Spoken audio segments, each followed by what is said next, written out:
This is the brand new Ford Ranger, and this is my video on showing you guys exactly what I think of it. My brand new car, and I'm going to go take it for a test drive, go through all the details, and show you what I love and hate about this car. So let's get into it. So first up, what car is this? It is the Ford Ranger Sport. It is the 2 litre. It is the 2022 model, so it's last year's model. It comes with the tow pack, so I've got the inbuilt tow controller and all that kind of stuff. And it pretty much has all the features and specs of a wild track, minus a few. I think there's a on-dash speedo, and there's a bit of ambient lighting in the car, which is kind of a bit fluffy stuff. I didn't really need that, but and it does come with a bigger screen. But from everything I read and the things that I saw, the screen's actually a little bit slower in the bigger model. It's a 12-inch versus a 10-inch in this.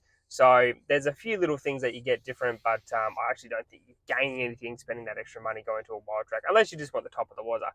We went with the Sport because this just really suits what we do for day to day. And talking about day to day, let's talk about day to day driving with this car. So first off, the 10-speed auto is ridiculously smooth. You never feel the thing shift. I got to admit, the sports mode on this is a bit how you going. I don't like the buttons on the side. That's been a bit of a consensus with people that have driven this car and seen it and gone, well, that's a bit how you going. But the two buttons and that kind of stuff, it's a bit finicky. I wouldn't use it. I'm going to rely, obviously, on the auto to do its thing. They've tuned this auto really, really well for day-to-day driving. And it's super comfortable. So driving around town in this thing, you just don't feel as many bumps as, let's say I was in my, so I've got a very, very comparable car. So it's a Toyota Hilux 2022 model as well. Just a ute, so nothing crazy. It's just a hot, I think they call it a high rider, but it's the 2022 model Hilux. So it's very, very easy to compare that with this.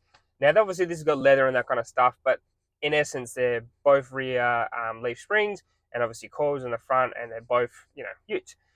This is so much more comfortable in that car. You feel like you've gone 10 years in the future when you get out of that car and go into this car, even interior-wise and that kind of stuff.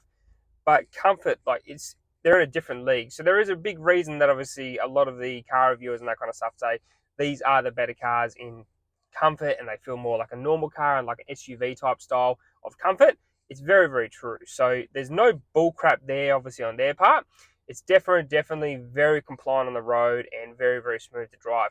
As I said, that 10-speed box, very, very smooth. I don't even notice gear change. You don't even notice it sort of hunting for gears or anything like that. They've tuned it really, really well in this car. I have driven the 10-speed box in the old car, and it was definitely a different experience. I felt like the old PX Ranger was definitely hunting more, which is why we didn't go for the older one, because we're looking at the older one and the newer one. The older one in a wild track, and then obviously the newer one in a sport, because that's sort of our price range where we wanted to be to get this car. So I'm really, really happy with the 10-speed auto. Now, I've seen videos where these things have been on the sand and the transmissions, all that kind of stuff is overheated. So I'm about to go down to Buffalo now and just give it a bit of a run on the beach. Now, it is sort of wet, so I can't say it's very, very soft. I mean, it's going to be soft, but it's not going to be crazy soft. So if the transmission doesn't overheat or something like that, there's probably going to be a couple of reasons. First off, I'm going to leave it in the sand mode, which is the pre-designed mode that Ford has pretty much designed for this car to go off like on the beach and that kind of stuff. There's a little dial, which I'll show you later in the video, which you use to go into the four drive modes, and it leaves it in 4 high, puts a rear locker on and that kind of stuff, and yeah, you go into the sand. I'm going to leave it in that because I think that's the big, big difference of relying on the systems that are here designed by the Ford engineers to, do what they need to do. And they've obviously been tuned and that kind of thing for that particular application. So I'm going to leave it up to Ford to do everything. I'm just going to put the rear locker on because that's naturally what you do on the beach, and turn traction control off, obviously, because on beach traction control is pretty much useless. But let's go and drive around town, and I'm going to tell you about what it feels like to drive on a day-to-day basis. So, day-to-day driving in the Ford Ranger Sport. Now, as I said in the intro there, pretty smooth, pretty easy to drive around town. Nothing's really much of a hassle for it. I've done this with every car, so this is not just because it's a 2-litre or anything like that. I have installed a throttle controller. So Hikett has come to the party once again and given me a throttle controller to try on the Ford Ranger. And as I said, I had one of these in the Y62. I've had one of these in the Mitsubishi Triton, and I've obviously got one in the Ford Ranger. These do make a big difference. Now, it's a 32-bit controller, so it is a little bit of the higher end market. So out of your throttle controllers, there's some 16-bit units out there, and there's obviously 32-bit units. Now, the main reason you got 32-bit is actually it's a little bit faster to sort of react and do some stuff. But enough about throttle controllers themselves. The difference it made was huge. So there is a little bit of and it's probably pretty common with most like turbo diesels that are like a modern turbo diesel. You're going to have a thing called turbo lag, and it's a little bit, let's say, soft to take off from like a standstill, or you want to pull out in front of a car or something like that. There is generally a little bit of a softness when you take off. It's gotten rid of all that because naturally with the throttle controller, what it does is it starts adjusting the let's say throttle and the pedal, and it makes it come on a lot quicker, and you just it feels a bit snappier. It doesn't give you any more powering like that. That's not what these things are for. It just feels snappier. The cool thing about that is it's a very cheap mod to install, and it makes a hell of a difference to the car. You've got 4x4 modes and all that kind of stuff as well, so you can really get into all the different modes on your forward driving and that kind of stuff. But as I said, as a day-to-day driver, I've had the throttle controller on for a couple of days now, and before that, I just used the normal throttle map that I come with, and that was fine. It was very smooth to drive around with. Overtaking was a breeze. It towed the trailer and all that kind of stuff. No dramas at all. It never really hunted for gears, and I'm actually driving a bit of a back road here. We're sort of going through the back of Australind, down Estuary Way to go down to Buffalo Beach, and it's driving beautifully. There is no bumps coming into the cabin. There's no shunts or shuds, nothing like that. So it's very compliant on the road. I'm very happy with how this drives on the road, because the biggest thing, as I said, coming from a 62 was it was just so smooth, and I didn't want to lose that, and I don't feel like I have with this car, which is great. So another thing about day-to-day driving, you'll find a few little niggles, which I'm going to go into a little bit later in the video, but there's a few niggles that you've got to deal with this car, but they're small things that you can adjust and turn off as well, but I'll go through that in a little bit later in the video. What I will do with this video is put some chapters in, so you can actually go to wherever you want to go in the video to see what you want to see, and you can obviously just go to the chapter that you want to see. It might be the off-roading part, so you can skip straight to that off-roading part and watch that. But look, if you can watch the whole video, it makes me really happy that you're watching the content and all that kind of stuff, and yeah, obviously, as always, like and subscribe. But as I said, day-to-day driving, you're going to love this. If you've got just normal cruising around town, dropping kids to school, going to the shops and all that kind of stuff, it's super easy to park. The steering is, let's say it's electric steering, but it's firm, but it's also very light at the same time. So it does firm up when you go a little bit faster into speed. But around town, if you're going through like a car park or something like that, the steering is very smooth and very light. So definitely they've done a really good job on the steering, that kind of thing. And as I said, taking off now, I've just gone through 3 gear changes and I haven't even noticed. So it's very smooth car to drive around town. So I'm very happy about that. Next step, obviously, we're going to cruise down to the beach. This is the first time, and this is first time I've driven this on the beach. So you're going to get my first reactions. If I get stuck, I get stuck, all that kind of stuff on the beach. So my first reactions and all that kind of stuff, first time going off-road, which is pretty cool. So as I said, I'm going down a pretty rough road now. I'll see if I can sort of show you. Pretty average road, and it's very smooth and compliant. So let's keep on cruising down to Buffalo Beach, and I'll tell you about the off-road capabilities of this Ford Ranger Sport. Alright, first things first, we're down to 19 PSI on this side, 21 PSI on that side. Not too bad. I haven't got my gauge on me, so it's going to be as good as we're going to get. And I want to show you how easy this thing is to put into full drive mode. So first things first, you've got to play with this dial here, which will then bring us down to here. We want to go all the way down to the bottom, which is sand. It'll automatically switch into 4H.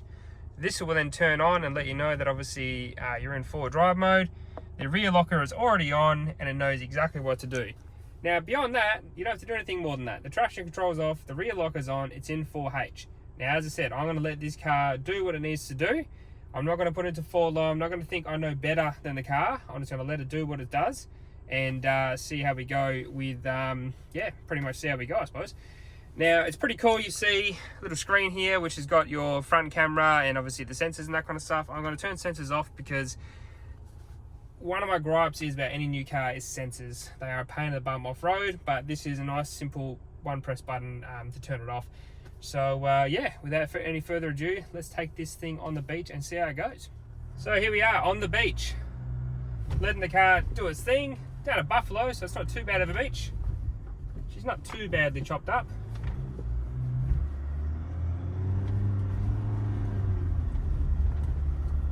Making this look easy.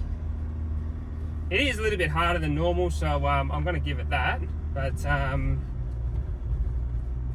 doing this quite normally. Don't really see any issues with this. Car's obviously changing gears as it needs to. I have no real problem with traction. Traction's pretty solid. As I said, that rear locker is on. I'm glad I got the bush barriers on already for this car, because I'm sure I'm going to hit a few bushes and that kind of stuff. It feels actually pretty compliant on this off-road. It's quite interesting. It's very smooth. So I do want to give it a few challenges. Like driving down the beach, I don't think this is a huge challenge for this car. What I'm going to do is jump on the gauges so I can see my off-road status, see what's happening. Now I've got the transmission gauge up. So the transmission gauge is going to give me an idea of what's going on there, if things are getting too hot, all that kind of stuff. So I'm just going to jump around the beach here, see what it does. That's making mincemeat of this. It's very easy, super simple.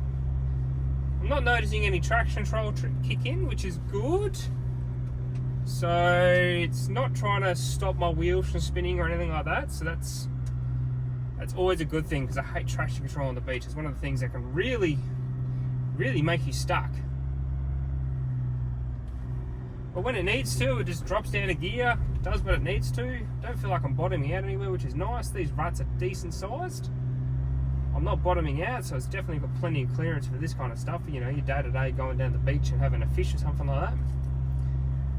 Transmission staying nice and cool. It's a pretty neat little thing to drive off-road, actually. I like it. What I'm going to do is just switch the camera around and just show you what I see, and show you some of the screens and that kind of stuff that are happening in front of me, so you can sort of see what I can see. So this is what we got. As you can see, the camera there, I'm not really going to probably ever use that. Maybe if we're going down ruts or rocks and that kind of stuff, I don't really see a benefit of that. This is what's happening with the dash. As you can see, that little middle gauge there is the transmission temperature. I'm just going to switch into here and just have a bit of a dune bash. I think this is the spot you go into. Oh yeah, this thing's a cool little car. Makes this kind of stuff look easy. It's probably because it's so light as well. That definitely would be helping. We'll just go for a drive down here.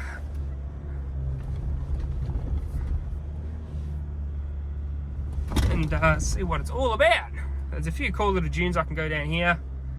So prior to going off-road this time in this car, I've installed some bush wraps.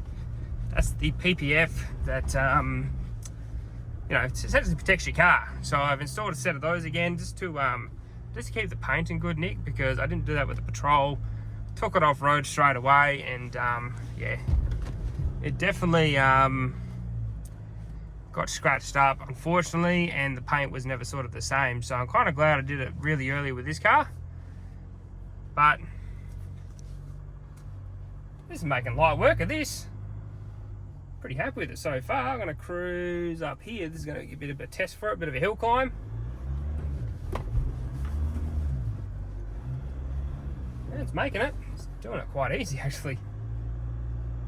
And I'm in I've turned the throttle controller off because I wanted to see what this is actually like with a normal, you know, just normal throttle. So not with the sport mode or anything like that. So I've turned the throttle controller off, back to normal mode, and yeah, this is making light work of this. It's pretty good to see, actually. As I said, I don't see the gearbox changing too much. It's pretty much holding its gears when it needs to. Gives you a bit of boost when it needs to. And as I said, it's making these tunes look pretty easy. Whoa, that's a bit of a bumpy one. I'm gonna go through here, over this dune. I know there's some cool little spot around here I can go around and Drive it up a few spots, see how it does a few hill climbs, but I'm pretty impressed with this so far. What we're going to do is, so I can actually keep two hands on the road, or the beach I should say, what I'm going to do is pretty much stop the video here, and then you'll see me in the next bit where I'm next to the dunes. So just so I can give that a bit of a go.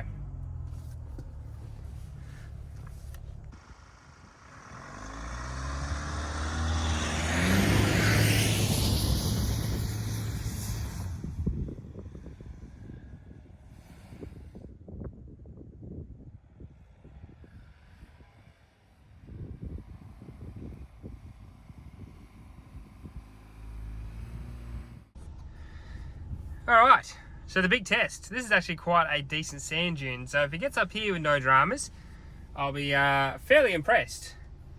At the moment, the temperature of the transmission is sitting about just under 3/4. So it is getting warm, so that's something to think about moving forward. Might need a transmission cooler, yeah, maybe in the future. See how it goes anyway. I'm going to give this a whirl, and so we're in 4H, just sand mode, and we're going to give this a good old crack. A little bit doughy off the line, but we'll get up there.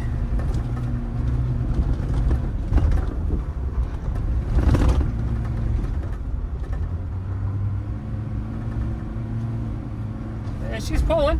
Just needs a bit of traction. Man, it made that look easy. I mean, 62 made it look easy because that had all the power of the universe, but it is hard. Like, don't get me wrong, I'm going to give this another go when it gets soft again. But, yeah, I was not expecting that, because I tried that in the Trident. That was open diffs, and I had to give that 2 goes in the Trident. I think it was second gear, just pinning it. And that was like first, second, third, and then it held third for a fair bit. And when I got to the top, because I had to turn, I lost a fair bit of power when obviously I've turned, and then I've had to go on to the top again. So did it in first go, so I'm pretty chuffed with that. Definitely not missing out anything on the beach driving side. Compare this to the patrol. So temperature gauge is pretty much exactly where it was before, so that hasn't changed. What we're going to do is now air up, because I'm pretty happy with this. I mean, I've been driving on the beach now for half an hour or so, and it hasn't got hot yet. It's definitely warming up, obviously, as a transmission would. I mean, you're putting these things under a fair bit of load, but it hasn't got like hot where I'm thinking, oh gosh, you know, I probably need to stop this thing. But for future reference, I am most likely going to put a transmission cooler on it, and the reason for that is prolonged life. So if you can do anything to help your car live a bit longer, last a bit longer, all that kind of stuff, it's worth doing, in my opinion. So I think a transmission cooler for these is like $700-800 bucks. I think it's from wholesale automatics, I think they call themselves. The guy who used to be in the 4Drive 24/7 videos, I can't think of the guy's name, but I'll remember it probably when I'm editing the video. But I know he obviously does transmission coolers and that kind of stuff for this car. So I'm going to give those guys a call, grab one of them, install it, and just for a bit of safekeeping, really. There's nothing else beyond that. Because, as I said, it's not getting hot, but it is getting warm.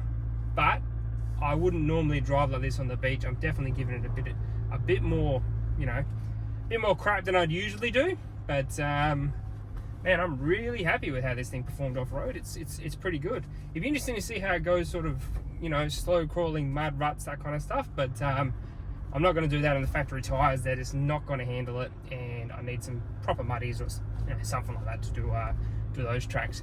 But for beach, if you just bought one of these off the showroom floor for the beach, go for gold. It is awesome on the beach. Super light, heaps of power. There was never anywhere I was thinking, oh gosh, I'm not going to get up here because I didn't have enough power.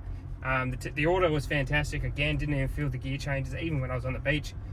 Bloody awesome. So let's air up and finish off this review. Alright, now the 4Drive is done. Let's go through 5 things I love about this car, 5 things I don't really like about this car. I'm going to start off with the things that I don't like. Okay, first off, there are a lot of bongs. So, open the door, there's a bong. Bong, bong, a lot of bongs. So yeah, look, it's just a Ford thing. Most of their cars do it. I'm not overly stressed about that, and it is annoying, but it is what it is. The other thing that living with the car is the indicator stalk. So generally with the indicator stalk down, like when you're driving, down generally means that you want to go faster, and up means generally want to go slower. So with the Ford, it's back to front, so it took me a little while to work out that it's back to front. Not a big deal, but just backwards to every other car that I've had. So if you go down, it goes into normal mode, and then you go to auto, then you go to as fast as you want, and you can obviously adjust it from there. The other thing that I don't really like is the gear knob. First off, didn't bother me, but it is a little bit finicky, so I'll show you what I mean. So with the gear knob, and you want to go from park, reverse, or neutral drive. Now there is only a smallest of gap between those modes. So sometimes, and it's not every time, sometimes you go here and then you end up in neutral, then you want to go up, and then you go to reverse, and then down to drive. It is getting better. I'm not saying it's horrible. Was just a bit dicky when I first played with it. But it definitely was something that really, really annoyed me. Probably the other thing that sort of bugged me about this car, I suppose for this price range, is you're not getting electric seats on the passenger side, which I think is a bit crap. You're paying 70 grand or whatever it is for this car new, and you're not getting electric seats for the passenger. That kind of sucks, because I think that should be fairly standard at this price point. Obviously the driver's got full adjustability in the seat, but it's pretty crappy that the passenger doesn't get electric seats, especially, as I said, it's quite a techie car, and I would have thought just adding electric seats wouldn't be a big issue, but it is what it is. The last thing that sort of bugs me is probably a personal preference, but if we go to the gauges, and I'll just zoom in here. So if you go to the gauges, this is your normal day-to-day driving gauge, right? So it's pretty standard. You can obviously get all these different types of modes, your off-road mode, towing mode, my view, all that kind of stuff in there. So which, like, your fuel economy and tire pressures and all that kind of stuff. Now, I've learned that if you press back and you get this mode, which is obviously your temperature here and your revs here, I kind of don't like how the revs don't have a separate, like a rev gauge. It doesn't bother me too much, but it does irk me sometimes not knowing what the revs are doing. But again, I'm probably looking into it too much. The other thing is, I don't overly like this guy here. So this is your, let's just get out of it now, lane keeping system. So it's not too bad, but it's very, very, on the highway, you're cruising along, you've got the cruise control mode on. It's super simple to turn off, it's just a button, but it can be quite sort of intrusive. So didn't really like that, but as again, you can just turn it off if that doesn't suit you. Radar cruise control is fantastic, but yeah, that lane keeping assist is a bit finicky. But that's probably the really things that I don't like about it. It's a super comfortable car to drive.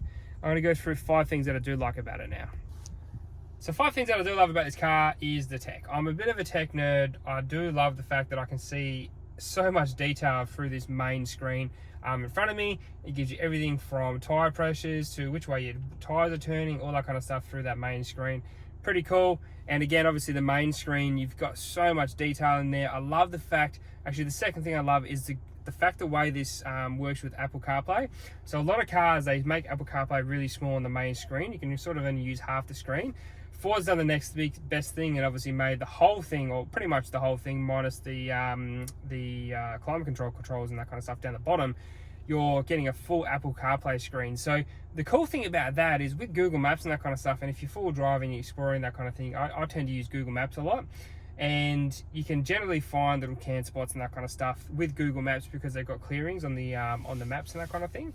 This is a huge satellite screen, so you can see everything. You can zoom in, you can zoom out, you can pinch, and all that kind of stuff. So I really do love the fact that the Apple CarPlay is really, really neat.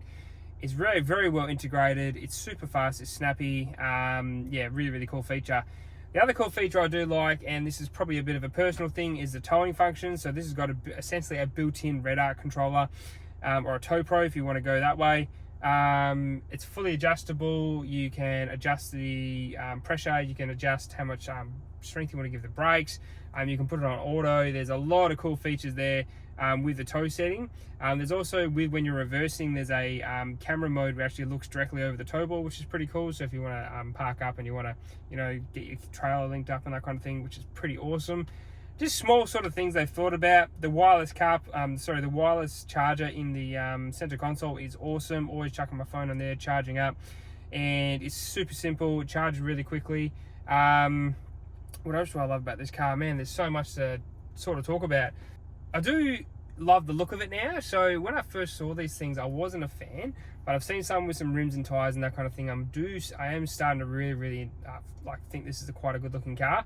I can't wait to sort of chuck some rims and tires on and put some sort of, heavy duty tires and some rims and that kind of thing on the car, just to make it look really neat. But they are starting to look pretty awesome. They do look like a bit of a squished F truck, but I don't mind that. It's definitely growing on me. I think it looks a bit more modern and that kind of stuff, but yeah, it's definitely a nice car to look at.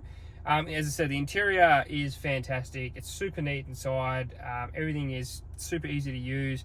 Once you familiarize yourself with the screens and that kind of thing, it's super easy to use for day-to-day stuff. So definitely a really big fan of the car on the way it's set up. And what's the last thing I do love is probably these seats. These seats are so comfortable. They're a leather or a leatherette. I don't know if they're real leather, but they're a leather seat, but they are so comfortable. And obviously they're adjustable. The driver's side is anyway. And they're just really comfortable to sit in. So long trips and that kind of thing, I have no dramas in this. Doing a big long distance trip or a camping trip or something like that, I don't have an issue with getting around the other end, which is probably something I really love with the Y62 Patrol. It's so comfy inside, and those seats are like pretty much sofas. But I do love the fact that these are super comfortable seats, and coming from a Triton, so obviously I compare this with the Hilux and the Triton. The Hilux seats are shit, but the Triton seats were pretty crap as well. They didn't have any under leg support, and these come up really nice. They don't sort of make you sort of feel like you're sitting on a plank of wood and then sort of your legs drop down. It's just a really nice place to be in. So as I said, that's my 5 things I love, 5 things I hate. Let's get this thing on the highway and do some highway driving.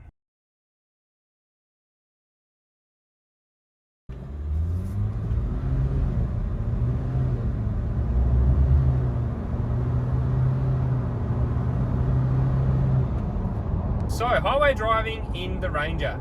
It's actually quite smooth. So, there's a little bit of road noise, but you're doing 105 k's an hour, so I don't think it's too bad for the actual speed you're doing. There's not much wind noise. As I said, it's pretty comfortable to be in here. 9 times out of 10, I'd have the stereo going anyway, so you wouldn't even notice half these things. But it's a super comfortable car to drive on the highway. I don't find it very uncomfortable. As I said, once you turn off that lane keeping lane assist or whatever it's called, lane keeping assist or whatever it's called, it's very comfortable to drive on the road. As I said, it gets a little bit intrusive if you leave it off, but yeah, driving on the highway, it's absolutely fantastic. You could do so many Ks in this thing and not have a drama at all. It's super smooth to drive on the highway, and it's going to get its best fuel economy on the highway as well. I mean, I think I got it down to about 8.7 litres or 8.5 litres the other day when I was cruising up to Perth. So fuel economy in this thing is absolutely insane, and it's, as you saw on that sort of 0 to 100 video, it's got plenty of grunt. Like, people say these things are sort of underpowered and it's too small of a motor, but it gets up and boogies. Like, it moves when it needs to move. And as I said in the start of this video, it's got a lot more power than a lot of other dual cabs on the market. The fact that people say it might be a little bit highly strung, I gotta tend to disagree, mainly because it's got a 10-speed box. So 9 times out of 10, the car is never doing over 2,000 RPM. It doesn't need to. It's got so many gears to play with. So, look, the longevity of the gearbox is obviously going to be, dictated in the future with if I have any dramas with the car. But so far, I don't think there's anything wrong with this gearbox and motor combo. And a lot of people tend to agree with me. I know a lot of people that have had Raptors and that kind of thing that have had the 10-speed box and a 2-litre. They've never had a drama with those, those cars. And it's got more power than the 3.2 litre 5-cylinder. So yeah, I really can't see a problem with this engine combo. A lot of people are going to say, oh yeah, you bought the wrong motor. But at the time when I was buying this car, the V6 was about $13,000 more expensive. And is it $13,000 better off having the V6? I can't see it personally. Maybe if you're towing a 3.5 ton van, which is what I don't do, maybe. On the beach, nah. On the highway, nah. Overtaking, you got plenty. Yeah, I definitely don't see the need to go the bigger motor in for all my personal preference. I don't need it. And look, Am I really happy with it? Bloody oath I am. This is a really cool car to drive. It's quick, it's nimble, it's light on its feet, and it's just an awesome car to be in. So I'm really happy with my choice. And despite what many of the comments say in my previous video when I launched saying that I got this car, I don't really care, because it's my car, and I'm really happy with driving this around and taking it off-road. I can't wait to start modding it. All the mods are starting to come, and I can't wait to start bolting some stuff onto it and really make it my own. So that's been another episode of 4x4 Camping and Adventures. I hope you like this video. Like and subscribe as always. And if I don't see you in the next video, I might see you out here in tracks and trails. If I don't see you in the tracks and trails, I shall see you later. Have a great day, and bye.